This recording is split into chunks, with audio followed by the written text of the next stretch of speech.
کو بھی جانتا ہے، تمہیں بتانے کی ضرورت نہیں ہے. یعلم اللہ، اس کے سامنے تم کر رہے ہو. وہ رفث کو بھی جانتا ہے، فسوق کو بھی جانتا ہے، جدال کو بھی جانتا ہے، خیر کو بھی جانتا ہے. وَتَزَوَّدُوا فَإِنَّ خَيْرَ الزَّادِ التَّقْوَىٰ.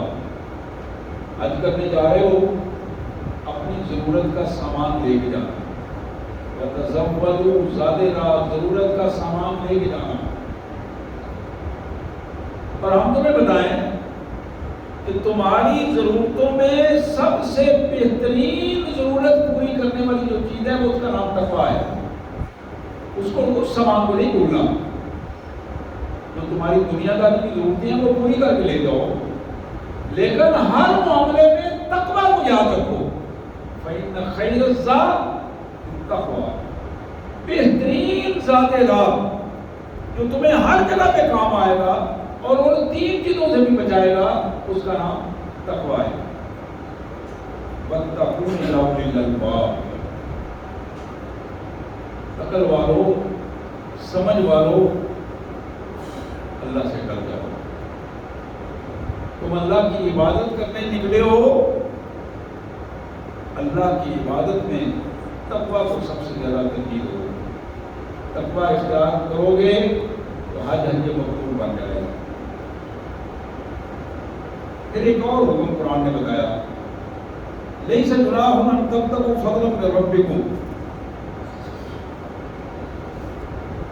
کوئی حد نہیں، تم یہاں سے جا رہے ہو، دور سے جا رہے ہو، مشرق سے آئے ہو، مغرب سے آئے ہو، شمال جنوباً، پوری دنیا سے آ رہے ہو. تم اپنے علاقے کی چیزیں خرید کے لے کے جاتے ہو، وہاں جا کے منافع رکھ کے بیچ دیتے ہو، اس میں کوئی حد نہیں. یہ جاتے ہوئے چھوٹا موٹا کاروبار کر سکتے ہو. راستے میں لمبا سفر ہے، راستے میں اگر رک کر کاروبار کرنا چاہو تو جاتے ہو بھی کر سکتے ہو. لیس علیکم جناح ان تبتغوا فضلا من ربکم. اس میں کوئی حد نہیں ہے کہ تم اللہ کا فضل تلاش کرتے ہوئے، اپنے کاروبار کرتے ہوئے وہاں اپنے پیسے کو خرچ کر کے جائز اور حلال طریقے سے پیسہ کمانا چاہو تو اس میں کوئی حد نہیں.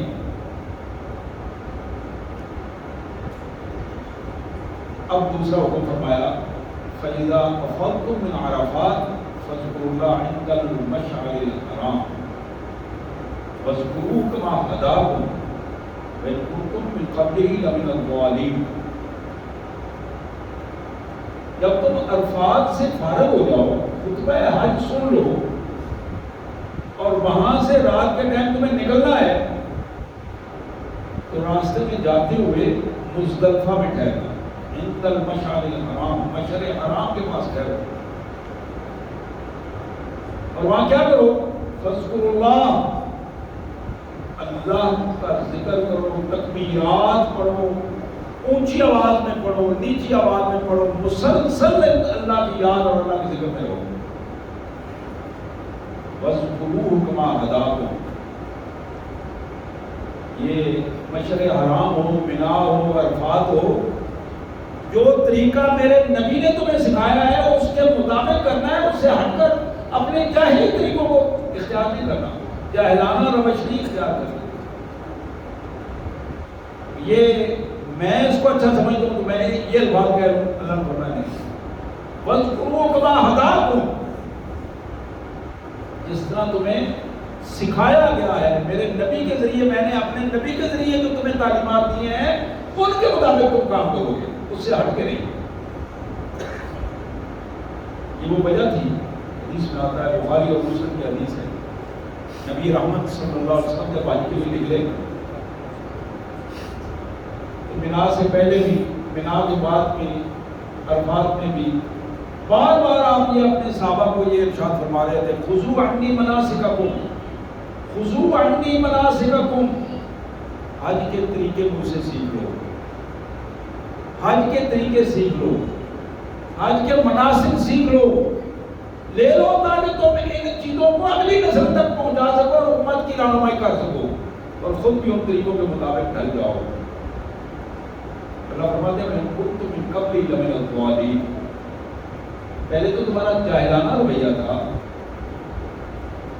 نبی ہم نے اس لیے بھیجا کہ تمہیں سیدھا راستہ دکھائے. طریقہ یہ ہوتا تھا کہ خطبے کے بعد آج کا خطبہ جو عرفات میں ہوتا تھا اس کے بعد جب نکلتے تھے تو پھر وہاں مشعر حرام کے پاس بیٹھ کر محفلیں ہوتی تھی. قبیلے بیٹھ جاتے تھے بڑے بڑے اور پھر اپنے پرانے قبائل کا ذکر کیا کرتے تھے. اپنے اپنے آبا و اجداد برادریاں قبیلے, ہم نے فلاں جنگ میں یہ کیا, میرے باپ نے یہ کیا, میرے دادا نے یہ کیا.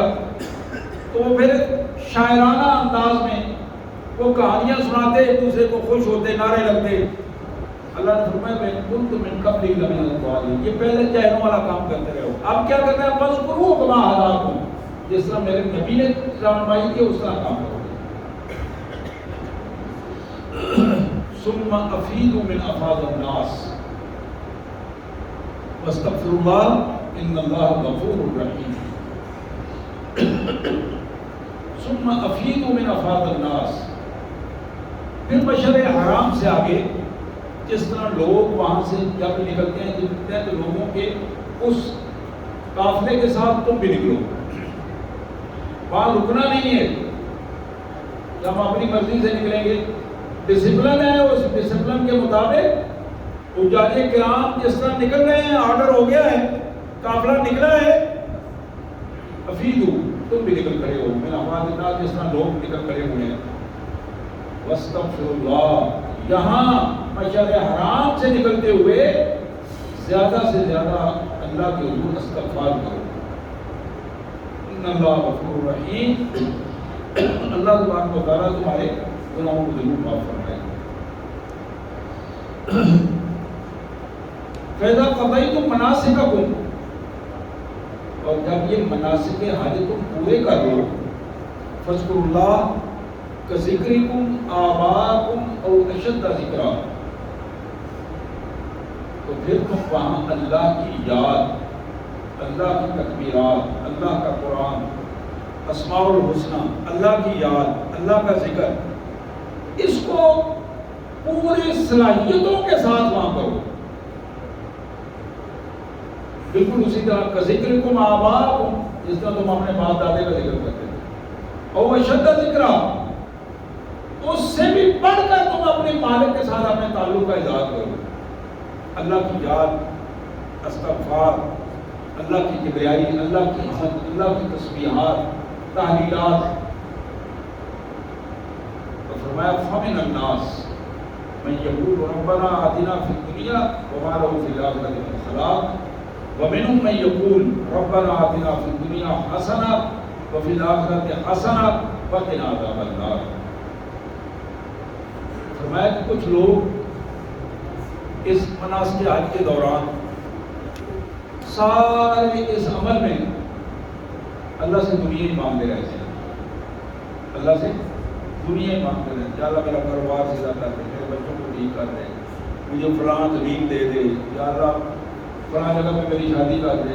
دنیا داری کے عزائم میں زیادہ کرتے ہیں, آخرت کا ذکر ہی نہیں کرتے. اللہ فرماتے ہیں ہم ان کو دنیا دے دیں گے, ہماروں میں فی الحال آخرت میں کا کوئی حصہ نہیں. یہ بڑی اہم بات ہے کہ ہم جب ہاتھ اٹھائیں تو اللہ سے آخرت کے بجائے دنیا ہی مانگیں تو پھر دنیا ملے گی, آخرت میں کوئی حصہ نہیں ہوگا. یہ جو 10, 20, 50, 100 سالہ زندگی ہے, اس میں ہی وہ دعائیں قبول ہوگی. جو آخرت کا تصور ہے وہ کیا ہے؟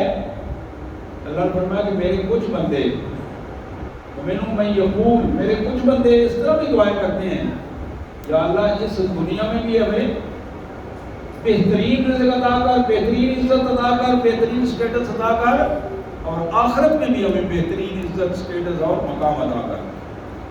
اللہ فرماتے ہیں یہ وہ لوگ ہیں جو آخرت کے عذاب سے بھی وقنا عذاب النار, آخرت کے عذاب سے بھی پناہ مانگتے ہیں. ان لوگوں کے لیے کیا ہے؟ اولئک لہم النصیب مما کسبوا, جس نے جو حصہ مانگا ہے وہی کچھ اسے ملے گا. اولئک لہم نصیب, ہر ایک کا نصیب ہے. مما کسبوا, جو مانگا ہے, جو کام کیا ہے, جو حرکتیں کی ہیں, جو نیکیاں کی ہیں, وہ اس کو اسی انداز میں ملے گی. یہ بات یاد رکھنا، واللہ سریع الحساب، واللہ سریع الحساب، اللہ کو حساب لیتے دیر نہیں لگتی، اللہ کو حساب لیتے دیر نہیں لگتی، سریع الحساب، بڑی تیزی سے اللہ تعالیٰ حساب مکمل فرماتے ہیں۔ وَاذْكُرُوا اللَّهَ فِي أَيَّامٍ مَّعْدُودَاتٍ، یہ جو ایام تشریق ہیں جو آج شروع ہو چکے ہیں، آج کل سے آپ کے علم میں ہے، پرسوں بلکہ سارے حجاج کرام مینا میں آئے، مینا میں انہوں نے 3 نمازیں ادا کی، مغرب عشاء، اور پھر وہاں سے صبح کی نماز کے بعد نکلے مینا کے ساتھ ہی۔ آپ جانتے ہیں حجاج کرام نے دیکھا ہے کہ عرفات ہے، تھوڑی دور سفر کر کے عرفات پہ پہنچے، اور پھر میدان عرفات میں ظہر کی نماز تک، نماز سے پہلے خطبہ سنا، اور پھر اپنے اللہ کے حضور یہ جو وقت ملا ہے، صبح کی نماز کے بعد سورج چڑھ گیا، زور تک کا تقریباً جو وقت ملا ہے، یہ وقت آہوزاری کا وقت، اللہ کے حضور اپنے گناہوں کو پیش کر کے مغفرت کا وقت تھا۔ امام اوزاعی رحمۃ اللہ علیہ لکھتے ہیں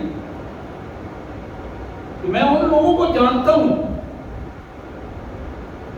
پورا سال وہ انتظار کرتے ہیں کہ یوم عرفہ کب آئے گا، اور وہاں پر اپنی دعائیں رکھی ہوتی ہیں، یا اللہ اس دن ہم دعا کر آپ کے حضور پیش کریں تاکہ ہماری دعا سنی جائے۔ قبولیت دعا کا بہترین دن ہے یوم عرفہ، بہترین دن۔ جناب عبداللہ بن مبارک امام الحدیث ہیں، بہترین فقیہ ہیں اپنے دور کے، متقی ہیں، شیخ التفسیر ہیں، جناب عبداللہ بن مبارک رحمۃ اللہ علیہ فرماتے ہیں کہ میں چلتا ہوا اسی کیفیت میں جناب سفیان ثوری جو ان کے استاد بھی تھے، وقت کے امام بھی تھے، حدیث کے بہت بڑے امام ہیں، امام احمد بن حنبل کے بھی استاد ہیں، اور اس واسطے سے امام بخاری کے بھی استاد ہیں۔ کہتے ہیں میں امام سفیان ثوری کے پاس گیا تو میں نے جو منظر دیکھا تو میں تو گھبرا گیا۔ یوم عرفہ یہ 9 ذی الحجہ کا دن تھا، میں نے دیکھا کہ سفیان ثوری اپنے گھٹنوں کے بل کھڑے ہوئے اپنے اللہ کے حضور ہاتھ اٹھائے رو کر دعائیں کر رہے ہیں، آنکھوں سے مسلسل آنسو جاری ہیں، اور اس کیفیت میں ہیں۔ جب انہوں نے مجھے دیکھا تو کہا خدا کی قسم میں اس وقت کا بڑی دیر سے انتظار کر رہا ہوں، بڑی دیر سے انتظار کر رہا ہوں کہ یہ وقت مجھے میری زندگی میں ملے اور میں اپنے گناہوں کو اپنے اللہ سے بخشوا سکوں، اپنے گناہوں کو اپنے اللہ سے بخشوا سکوں۔ آپ جانتے ہیں نا جی، یہی وہ جگہ ہے، یہی وہ دن ہے جب ہمارے ماں باپ کی دعائیں جہاں منظور ہوئی، ان کی توبہ کو قبول کیا گیا۔ یہ جبل نور میدان عرفات کا وہ جگہ جہاں خصوصی طور پر یوم حج کو اللہ ان کی رحمتیں ہی رحمتیں، نور ہی نور نازل ہوتا ہے۔ اب کس کا حصہ ہے، کون نصیبے والا ہے کہ جو اس حصے کو وصول کر سکے، اور کون ایسا ہے جو وہاں جا کے بھی اس کو۔ آج ایک فرد کی میں بات سن رہا تھا،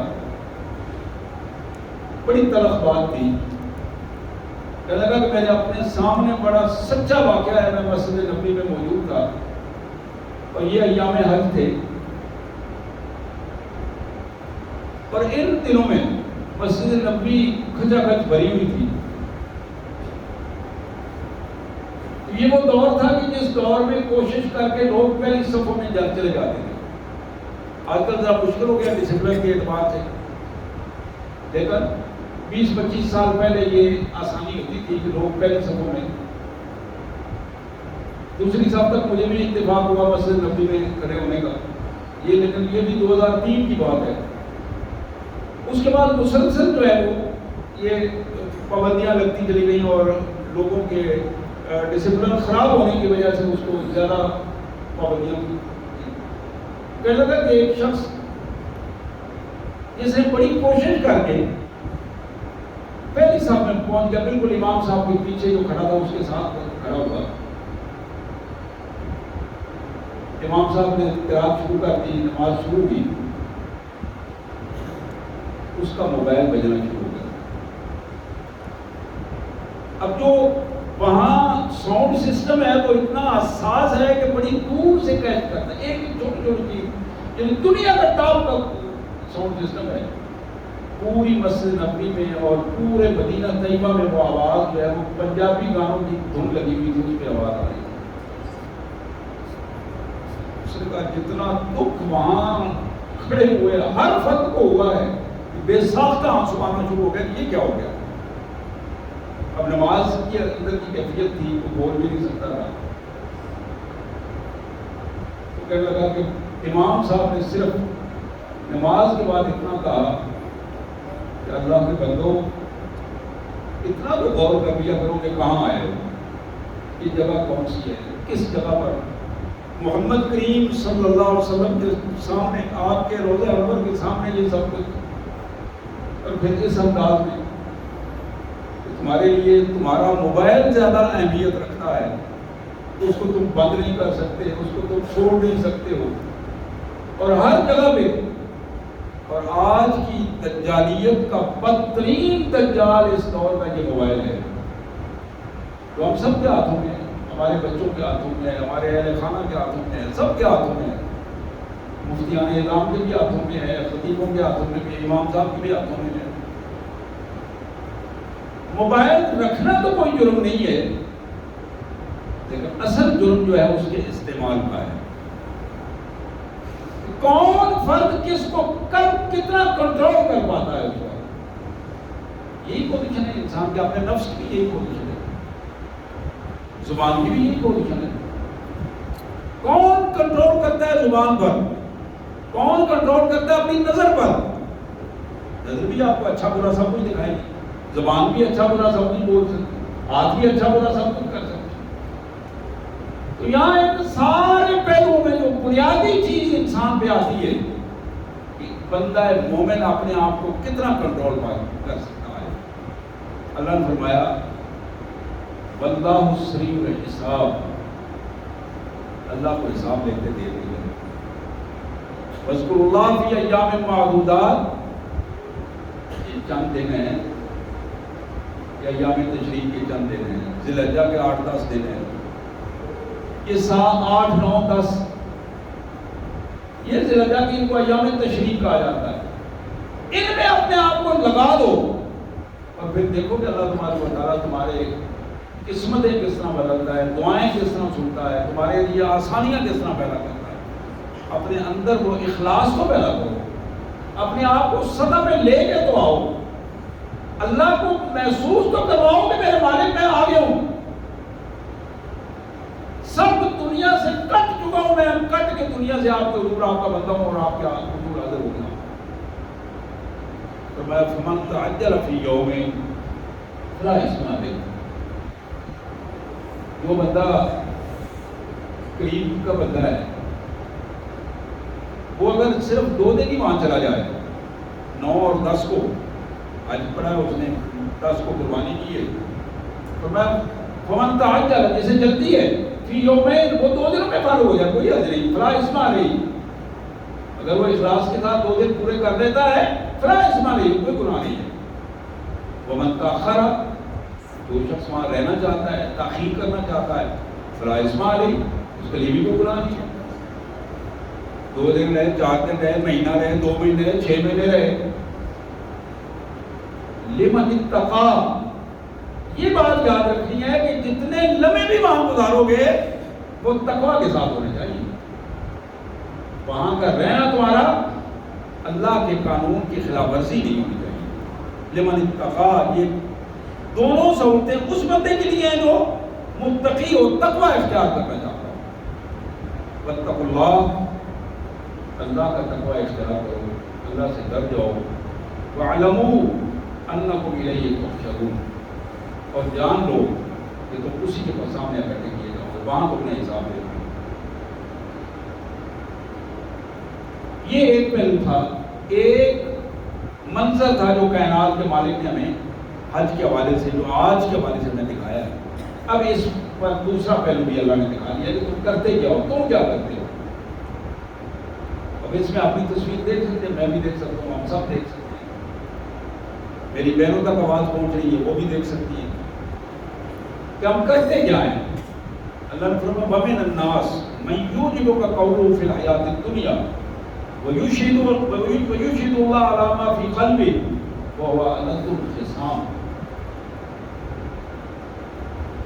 لوگوں میں کچھ بندے ایسے بھی ہیں، بڑی خوبصورت باتیں کرتے ہیں، ٹکڑی ٹکڑی بات، بڑی خوبصورت باتیں، بڑا پنچایت میں بیٹھ کر ساری توجہ حاصل کرتے ہیں، لوگ نظریں اٹھا کر دیکھتے ہیں، والے بڑی خوبصورت بات کرتا ہے۔ وَيُشْهِدُ اللَّهَ عَلَى مَا فِي قَلْبِهِ،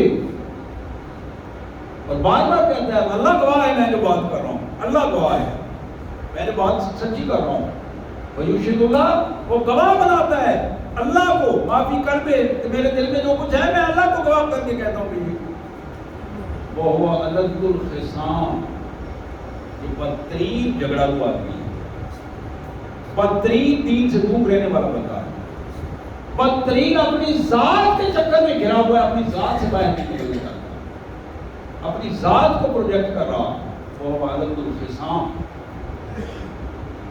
پھر ایک دوسرے بندے کا تبصرہ اللہ نے، وہ بھی نمونہ ہے نا جی، اللہ تعالیٰ یہ نمونے پیش کرتے ہیں، اور یہ ہمارے نمونے ہیں، ہمارے معاشرے کے نمونے ہیں۔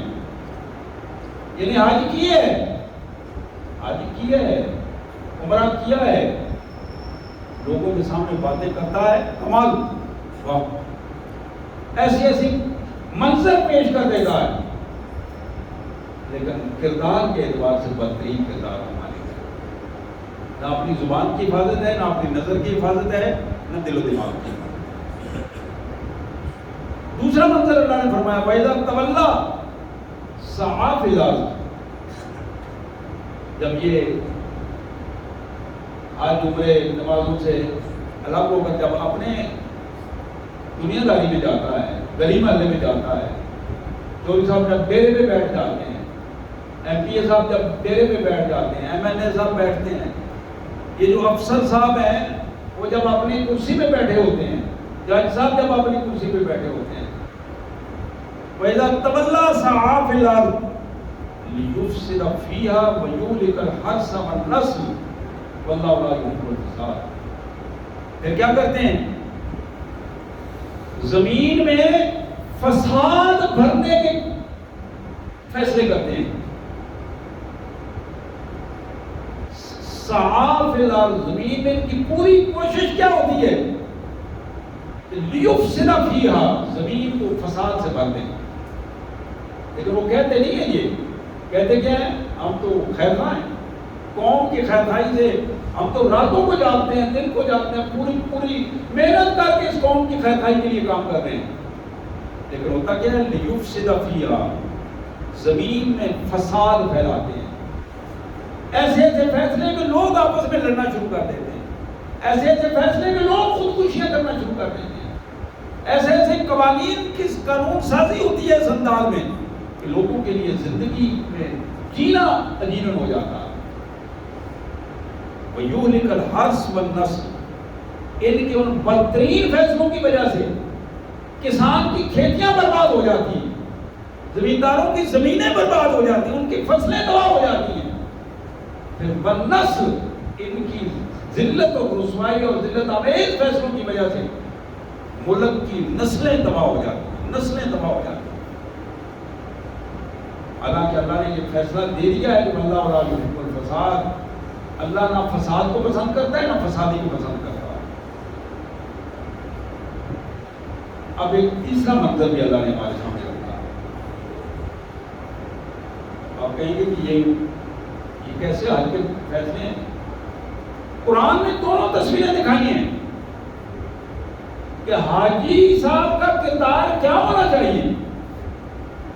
کو کس انداز میں اپنے آپ کو واپس آ کے مینٹین کرنا ہے. تو یہاں پہلی بات بتائی کہ وہ حاجی زمین میں فساد نہیں پھیلاتا. حاجی کے فیصلے یہ نہیں ہوتے. ہمارے بھی وفد کیا ہوا ہے آج کے آج وہاں موجود ہیں. پاکستان کا جو بڑے بڑوں کا سارا وفد ہے وہ سعودی عرب میں موجود ہے. ہمارے جنید صاحب بھی وہاں ہیں, وزیر اعظم صاحب بھی وہاں ہیں, باقی لوگ بھی ہیں. اور یہ آتے ہیں ہمیں ان کا سارا سلسلہ بتا رہے ہیں, یہاں کے جو لوگ ہیں ان کا بھی اور جو وہاں گئے ہوئے ہیں ان کا بھی. وَإِذَا قِيلَ لَهُ اتَّقِ اللَّهَ أَخَذَتْهُ الْعِزَّةُ بِالْإِثْمِ. ایسے بندوں کو یہ جب کہا جائے نا اتق اللہ, اللہ سے ڈر جاؤ. وزیر اعظم صاحب اللہ سے ڈرو, جنرل صاحب اللہ سے ڈر جاؤ, جج صاحب اللہ سے ڈر جاؤ, اتق اللہ, اللہ سے ڈر جاؤ. اخذتہ العزہ, ان کو اپنا سٹیٹس یاد آ جاتا ہے. وہ کہتے ہیں جی اس کرسی کا تقاضا یہ, اب کیا کریں, میں جس کرسی پہ بیٹھا ہوں اس کا تقاضا یہ ہے, اب اس کے آگے میں کیا کروں. اخذتہ العزہ, وہ جو ظاہری عزت ہم نے اسے دی ہے نا, اس عزت کو غلط انداز میں اس کو پروجیکٹ کرتا ہے, غلط انداز میں لوگوں کے سامنے رکھتا ہے, اس کا تعارف غلط انداز میں کرتا ہے. ہم نے یہ احترام اور عزت اس لیے اسے نہیں دیا تھا کہ وہ ہمارے قانون کی خلاف ورزی کرے. وَإِذَا قِيلَ لَهُ, جب اسے کہا جاتا ہے کہ اتق اللہ, اللہ سے ڈر جاؤ, اخذتہ العزہ, تو پھر اسے اپنا عزت اور اسٹیٹس یاد آ جاتی ہے کہ جناب میں تیرے رب میں کیا کروں.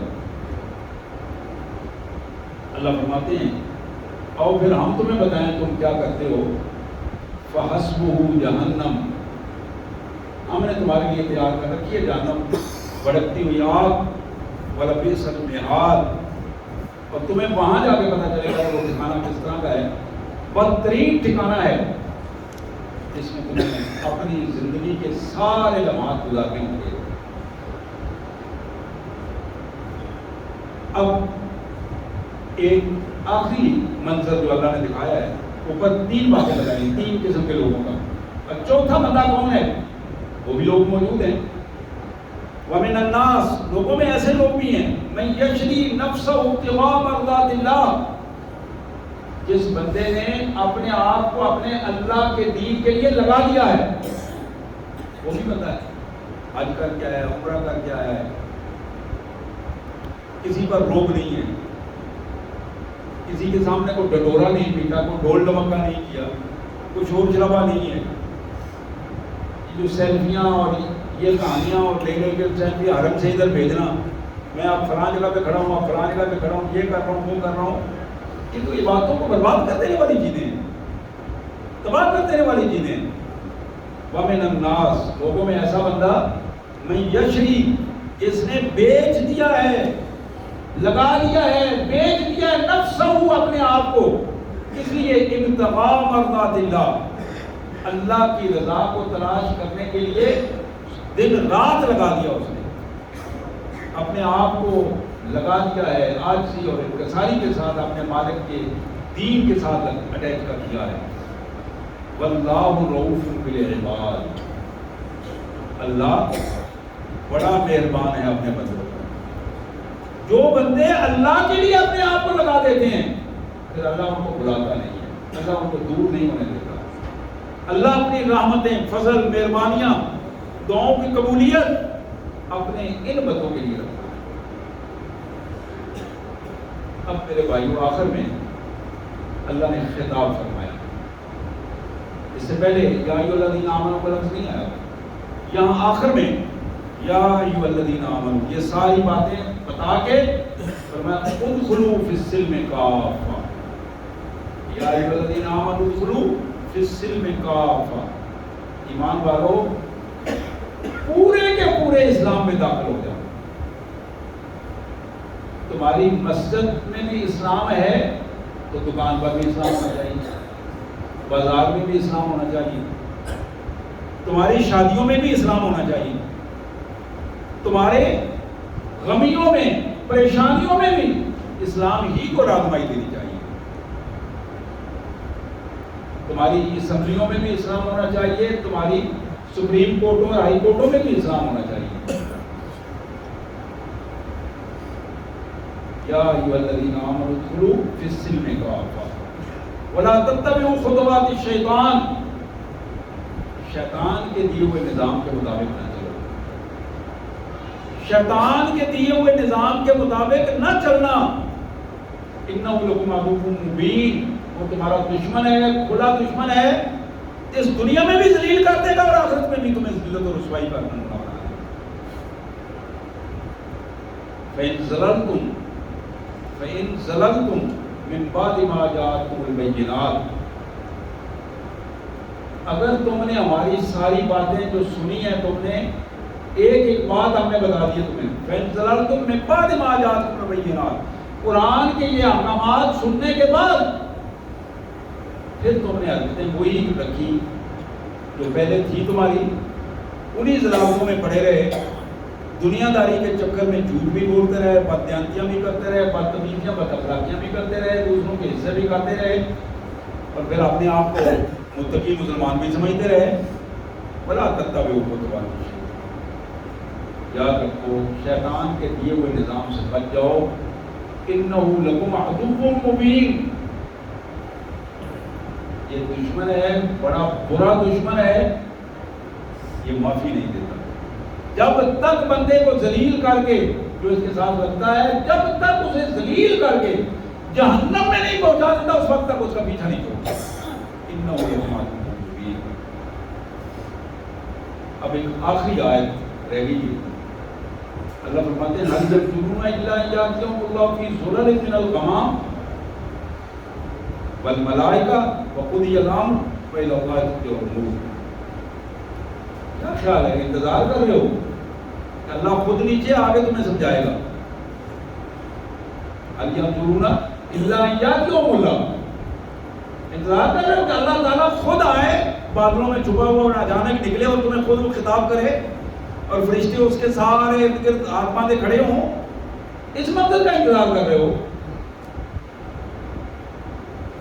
وقضی الامر, معاملہ نپٹا دیا جائے گا اور تم انتظار کرتے رہو گے اور ذلت اور رسوائی تمہارے مقدر میں ہوگی. اس انتظار سے باہر نکلو, عمر کے جس حصے میں ہو اپنے آپ کو تبدیل کرنے کی کوشش کرو, یکسر تبدیل کرو. وَإِلَى اللَّهِ تُرْجَعُ الْأُمُورُ, اپنے معاملات کو اپنے اللہ کے حضور پیش کر کے چھوڑ دو اور اپنے آپ کو اللہ کے قانون کے مطابق بنا دو. میرے بھائیو, آج کا ہمارا جو یوم عرفہ کا ہے, لمحات ہیں یوم عرفہ کے, یہ جمعے کے سے اس ٹائم سے لے کر مغرب تک وہاں بھی یوم عرفہ گزر چکا ہے, آج ہو چکا ہے, لیکن ہمارا دور ہونے کی وجہ سے علماء اس پہ اتفاق کرتے ہیں کہ ہمارا یوم عرفہ یہی ہے. جنہوں نے کل کا دن عبادت میں گزارا بڑا کمال تھا, اور آج بھی ہمارے لیے یہ وقت ہے کہ جو دعائیں ہماری رہتی ہیں, ہم کہتے ہیں کہ نہیں سنی جا رہی, اس وقت کو اپنے اللہ کے لیے وقف کر دو. لیکن یہ بات یاد رہے, اللہ کے حضور جانے سے پہلے اپنے آپ کو یکسو کر لیں کہ یا اللہ میرے عقیدے میں بھی جھول نہیں آئے گی, یا اللہ میں عبادات میں بھی اپنے آپ کو پورا رکھوں گا, یا اللہ معاملات میں بھی کسی کو دھوکہ نہیں دوں گا, یا اللہ میں اخلاق میں بھی کسی کو بدتمیزی نہیں دوں گا. یہ چاروں چیزیں طے کر کے اللہ کے حضور سجدے میں جا کے دعا کرو, اور پھر دیکھو کہ تمہاری دعا تمہارے سامنے منظور ہوتی ہے کہ نہیں ہوتی. وَإِلَى اللَّهِ تُرْجَعُ الْأُمُورُ وَإِلَى اللَّهِ تُرْجَعُ الْأُمُورُ.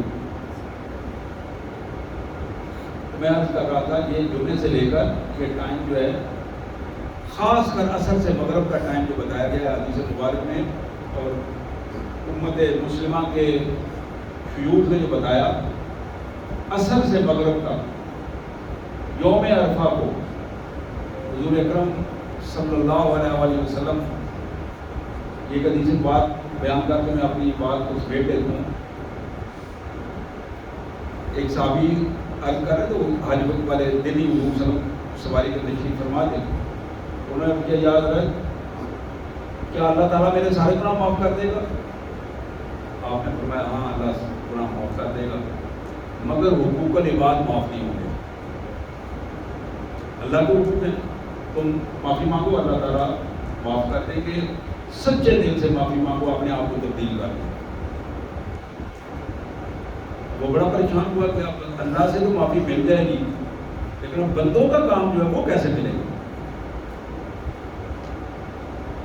اب ہمارا سب کا یہ معاملہ ہے, بندوں کے ساتھ بندوں کے معاملات, کسی کے ساتھ زبان سے زیادتی ہوئی ہے, نظروں سے زیادتی ہوئی ہے, کسی کو حقوق میں زیادتی ہوئی ہے, کسی کا مال کھایا ہے, پیسے کھائے ہیں, جان بوجھ کر کیا ہے, کوئی غلطی سے ہو گیا ہے. یہ سارے کام ہیں. اور بعض اوقات تو بندہ ڈھیٹوں کی طرح ظلم کرتا رہتا ہے اور اس کو اندازہ بھی نہیں ہوتا میں کیا کر رہا ہوں. لیکن وقت آتا ہے کہ ظلم جو ہے وہ اسی دنیا میں سے بدلہ ملنا شروع ہو جاتا ہے. حضور اکرم صلی اللہ علیہ وسلم وہاں سے مشعر حرام میں گئے, وہاں دعائیں کرتے رہے. پھر دوبارہ 10ویں کو مینا میں جب آئے تو وہ بندہ تینوں جگہ پہ ساتھ ساتھ تھا اور ساتھ ساتھ ہی عرض کرتا رہا. جب مینا میں آئے تو پھر وہ آیا. حضور اکرم صلی اللہ علیہ وسلم نے فرمایا آؤ سنو, میں تو برسوں سے لگا ہوا ہوں یہ دعا کرنے, میرے مالک میری دعا سن دے, اپنے بندوں کے وہ گناہ بھی معاف فرما دے اور اپنے ان بندوں کو راضی کر لے تو خود راضی کر لے جن کے ذمہ اس کے حقوق ہیں کہ اللہ اس کے گناہ بھی معاف کر دے. حضور فرماتے ہیں کہ میرے اللہ نے 2 دن اس سے انکار فرمایا ہے. آج مینا والے دن تیسرے دن میرے مالک نے کہا کہ ہاں جو بندہ اخلاص کے ساتھ یہ دعا کرے گا, توبہ کرے گا اور اپنے آپ کو بدل لے, اس کے بندوں کے حقوق بھی میں اپنے ذمہ لے کر بندوں کو اس کے بندوں کے حقوق بھی معافی دلوا دوں گا. حضور مسکرائے تو پوچھے والے نے پوچھا میرے آقا, آپ نے فرمایا خدا کی قسم میں سامنے دیکھ رہا ہوں وہ شیطان مٹی اپنے سر میں ڈال رہا ہے, یہ کیا ہو گیا ہے؟ یہ تو جہنم کے راستے جانے کا راستہ اللہ تعالیٰ نے وہاں بھی مالک نے بند کر دیا, جنت کے راستے ان کے لیے کھول دیے ہیں. میرے بھائیوں جڑ جاؤ اپنے مالک کے ساتھ, میری بہنوں جڑ جاؤ اپنے مالک کے ساتھ, اپنے اللہ کے حضور اپنے گناہوں کی معافی. یہ آج کا دن کمال دن ہے. اللہ سے دعا ہے اللہ تعالیٰ ہمیں اس کی توفیق عطا فرمائے, اللہ تعالیٰ ہمیں اپنے حقوق بھی معاف فرمائے اور بندوں کے حقوق ادا کرنے کی توفیق عطا فرمائے, اور جو رہ جائے اللہ ان بندوں کو ہماری طرف سے راضی کر کے ہمارے لیے آسانیاں پیدا فرمائے. وآخر دعوانا الحمد للہ رب العالمین.